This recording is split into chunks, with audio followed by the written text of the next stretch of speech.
नमस्कार दोस्तों, ज्योतिष साधना के मंच पे भविष्य फल एस्ट्रोलॉजी सर्विसेज की तरफ से मैं अजय अग्रवाल आपका स्वागत करता हूँ। पिछले एपिसोड में हमने बात कर रहे थे कि हाउ टू गेट सक्सेस और सक्सेस में आने वाली समस्याएं क्या हैं, कौन से कुंडली में दोष होते हैं जिनके कारण जो है हमें सक्सेस नहीं मिल पाती है, समय पे हम आगे नहीं बढ़ पाते हैं, उन्हीं के बारे में हम बात कर रहे थे। तो हमने पिछली बार कुछ केंद्रुम दोष, ग्रहण दोष, कालसर्प दोष, इन सभी दोषों के बारे में बात करी थी। तो अब इसको कंटिन्यू करते हैं और आगे मैं बढ़ाता हूँ।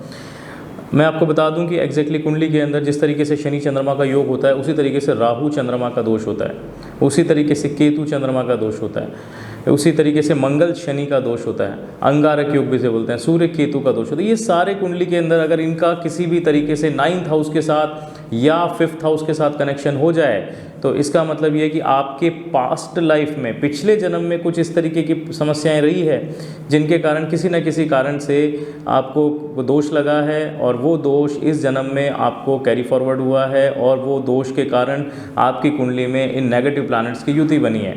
तो इन दोषों का सही समय पे निराकरण बहुत ज़्यादा ज़रूरी है। अगर इन दोषों का निराकरण नहीं किया जाता है तो ये जीवन में हर अलग अलग स्टेजेस पे अलग अलग प्रॉब्लम्स देते हैं। जैसे एजुकेशन की स्टेज पे कि एक इंपॉर्टेंट एजुकेशन के लिए, जब कैरियर ओरिएंटेड एजुकेशन के लिए आप जाते हैं तो वहाँ पे सक्सेस नहीं मिलने देता है। इसी तरीके से जब आप मैरिज के लिए जाते हैं तो टाइम से मैरिज नहीं होती है, मैरिज होती है तो सही जगह पे मैरिज नहीं होती है, सही रिश्ता नहीं मिल पाता है आपको और वहाँ पे बहुत ज़्यादा प्रॉब्लम्स क्रिएट होती है।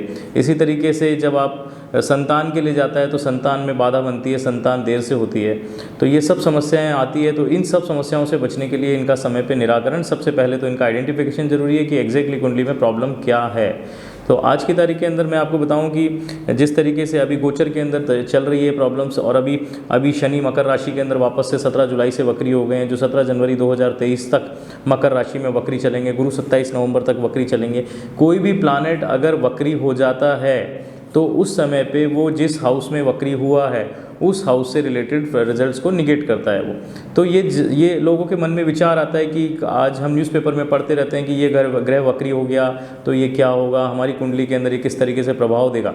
तो ये लोग समझते नहीं है। वक्री के अंदर वो लोग कहते हैं कि नहीं, ये फास्ट रिएक्शन करेगा। सबके अलग अलग विचार हैं, लेकिन हमारा अनुभव रहा है कि अगर कुंडली में जो ग्रह जिस हाउस में गोचर के अंदर वक्री हुआ है तो उस हाउस के फलों को वो निगेट करता है। तो आप लोग उस समय पे जो ग्रह अगर वक्री हो रहा है और वो करेक्ट हाउस से जो आपके करियर्स का हाउस है या 9th हाउस है या आपके 5th हाउस है, तो उस समय पे उस हाउस के उपाय करना जरूरी है, उस ग्रह के उपाय करना जरूरी है जिससे जो ग्रह उस हाउस के प्रॉब्लम्स दे रहा है, उन चीज़ों को नहीं हासिल होने दे रहा है जो एक्चुअली आपको चाहिए। चाहे वो नौकरी हो, चाहे आपको संतान हो, चाहे आपकी मैरिज हो, जिस भी चीज़ में वो ग्रह बाधा डाल रहा है, आप वो ग्रह शांति करेंगे, उस ग्रह के उपाय करेंगे, दान करेंगे, जप करेंगे, मंत्र करेंगे, तो वो ग्रह आपको शुभ फल देने लायक स्थिति में आ जाएगा और आपको जो भी राह में, जो भी सक्सेस में आपके बाधा आ रही है वो हट जाएगी और आपको डिज़ायर्ड रिजल्ट टाइम से मिलेंगे। इसी तरीके से आज एक और विषय पे चर्चा कर रहा हूँ कि लोगों को धन संबंधी बड़ी समस्याएं होती है। किस तरीके से कुंडली में देखें कि वाकई में आप बहुत धनी होंगे या आप निर्धन होंगे या आप मध्यम आय वर्ग वाले होंगे या आपको बिजनेस में सक्सेस मिलेगी या नौकरी में सक्सेस मिलेगी या नहीं मिलेगी। तो मैं आपको बता दूं, कुंडली के अंदर कुछ हाउसेज होते हैं जो कि ये बताते हैं कि आपको नौकरी से सक्सेस मिलेगी या नहीं। इसी तरीके से कुंडली में 2nd हाउस को हम बोलते हैं धन संचय का हाउस। अगर किसी की कुंडली में 2nd हाउस स्ट्रॉन्ग है तो उसको कहीं से भी पैसा आएगा, लेकिन उसका बैंक बैलेंस बहुत स्ट्रॉन्ग होगा सॉरी। लेकिन अगर उसका नौकरी से आना है तो 2, 6, 10, 11 इनका कॉम्बिनेशन 100% उसकी कुंडली में मिलेगा तो वो नौकरी से तरक्की करेगा और सेल्फ अर्न पर्सन होगा और उसको खुद के द्वारा, नौकरी के द्वारा कमाई हुई आय से धन संचय करेगा और उसका बैंक बैलेंस अपार होगा। इसी तरीके से कुंडली में अगर 2, 7, 10, 11 का कॉम्बिनेशन होगा तो वो व्यक्ति व्यापार से धन कमाएगा और उसका व्यापार से धन कमा के उसकी प्रॉफिटेबिलिटी बहुत हाई होगी। लेकिन अगर उसकी कुंडली में 2, 7, 10, 12 का कॉम्बिनेशन हो गया तो क्या होगा, उसको बहुत सारा नुकसान होगा। वो कोई भी व्यापार कर ले, उसका बचा हुआ धन भी चला जाएगा।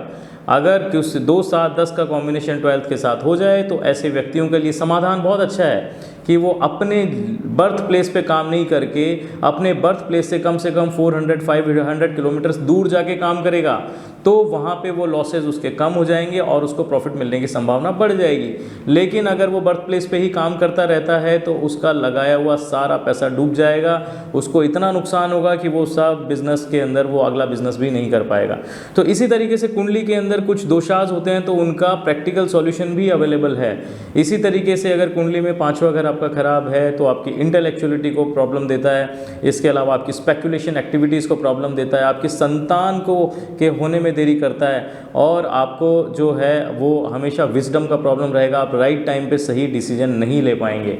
तो उसके लिए भी बड़ा अच्छा उपाय है कि 5वें घर के लिए हम कहते हैं कि अगर 5वें घर में मंगल शनि जैसे अंगारक योग बन जाए तो आप भगवान विष्णु की शरण में जाइए। 5वां घर धर्म का होता है, पहला, 5वां और 9वां घर अगर आपका पीड़ित है तो आपको धर्म के माध्यम से ही सफलता मिलेगी। धार्मिक उपायों को करने से आपको अच्छे रिजल्ट आएंगे। 5वां घर और 9वां घर प्योरली त्रिकोण हाउसेस से कनेक्टेड है। 5वां घर जिसका अच्छा होता है वो बहुत स्पिरिचुअल होता है, 9th हाउस जिसका अच्छा होता है बहुत स्पिरिचुअल होता है, जिसका नहीं अच्छा है वो स्पिरिचुअल जल्द से जल्द हो जाए। धार्मिक स्थानों की यात्रा करें, धार्मिक जगहों पर स्नान करें, धार्मिक जगहों पर दान करें, तो उनका जल्दी से जल्दी ये सब चीज़ें। 5वां घर लक्ष्मी का भी होता है। मैं बता दूं, अगर किसी का 5वां घर पीड़ित है तो उसको लक्ष्मी प्राप्ति में भी रुकावटें आएगी, धन संचय करने में इकट्ठी आएगी। चाहे 2 6 10 11 या 2 7 10 11 का भी अच्छा कॉम्बिनेशन है, लेकिन 5वां घर खराब है तो उसके पितृदोष कुंडली में जनरेट हो जाएगा। और कुंडली में पितृदोष जनरेट अगर हो गया तो ये मान लीजिए कि आप कितना भी प्रयास क्यों ना कर लें, आपको हमेशा ये लगेगा, हर एस्ट्रोलॉजर आपको यही बोलेगा कि आपकी कुंडली बहुत अच्छी है, लेकिन फिर भी आपको सफलता नहीं मिल पा रही है।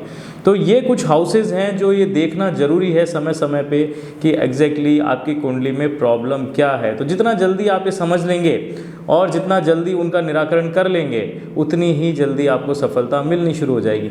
इसी तरीके से कुंडली में 2nd हाउस होता है जो धन संचय का होता है। अगर 2nd हाउस खराब है और बाकी सारे हाउसेज अच्छे हैं तो आप कितना भी पैसा कमा लें, आप 1 रुपया कमाएंगे 2 रुपये का खर्चा आपके लिए हमेशा तैयार रहेगा। आप हमेशा ये सोचते हैं मैं इतना पैसा कमाता हूँ वो जाता कहाँ है, तो उसके लिए देखना है 2nd हाउस अगर आपका डिस्टर्ब है तो वो पैसा आपका कभी आपके पास रुकेगा नहीं, बैंक बैलेंस कभी आपका बनेगा नहीं और आप हमेशा ज़िंदगी भर परेशान रहेंगे। आपका पैसा कहीं ना कहीं डूब जाएगा, आप किसी को लोन दे देंगे या कहीं ना कहीं किसी भी तरीके से आपकी बीमारी आ जाएगी किसी भी तरीके से, लेकिन वो आप उसको जोड़ नहीं पाएंगे।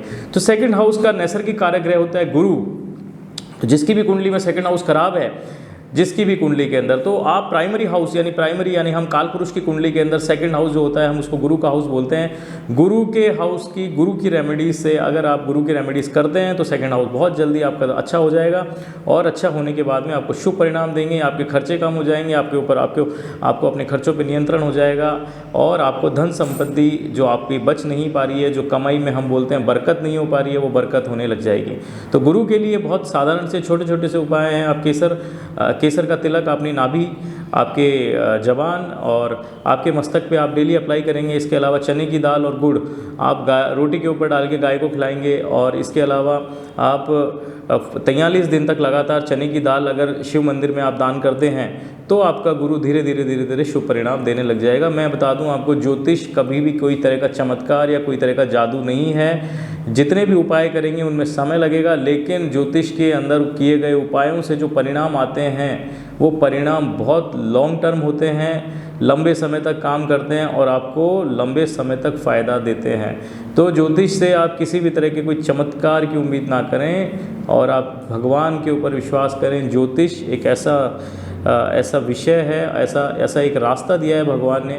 तो आज के युग में हम ज्योतिष के माध्यम से ये जान सकते हैं कि एक्चुअल में हम किस रास्ते पे जाएं, हम किस रास्ते पे आगे बढ़ें जिससे कि हमें कम से कम नुकसान हो, हम किस तरीके से लोगों की मदद करें, किन लोगों की मदद करें। कुंडली में आप जनरली लोग बहुत डोनेट करते हैं, अलग अलग जगहों पे डोनेट करते हैं, लेकिन एग्जैक्टली उनको पता नहीं होता है कि कुंडली में जो ग्रह शुभ हो उसका कभी भी दान नहीं करना चाहिए। अगर आप कुंडली में जो ग्रह शुभ है आपने उसका दान किया तो उस ग्रह की शुभता आपकी चली जाती है। लाल किताब में बड़े बड़े अच्छे से इस चीज़ को समझाया गया है कि आप अपने शुभ ग्रहों को दान ना करें, जो अशुभ ग्रह हैं उनसे रिलेटेड चीज़ों का दान करें, जिससे कि वो ग्रह धीरे धीरे आपका मजबूत हो और आपको शुभ परिणाम देने लग जाए। तो आज का एपिसोड हम इसी के साथ यहीं समाप्त करते हैं। अगले एपिसोड में और उपायों पे बात करेंगे और इसी विषय पे कि सफलता में मिलने वाली बाधाओं के बारे में बात करेंगे और उस विषय को और आगे बढ़ाएंगे। बहुत बहुत धन्यवाद।